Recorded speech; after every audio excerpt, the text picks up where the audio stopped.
কয় হারুনে অকারণে করলি কেন করা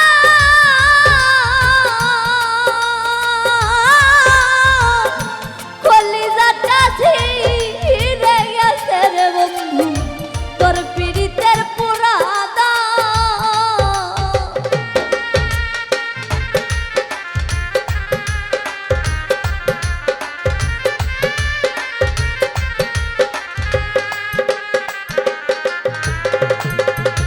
কয় হারুনে অকারণে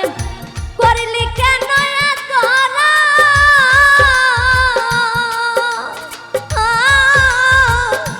কলিজাটা ছিঁড়ে গেছে বন্ধু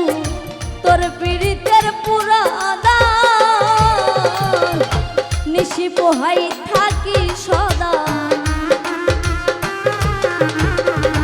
নিশি পোহাই থাকি সদাই এই দেহে আর জায়গা নাই গো এই দেহে আর জায়গা নাই উড়তে উড়তে ছায়া কেরা আর তো পোড়ার বাকি নাই গো আর তো পোড়ার জায়গা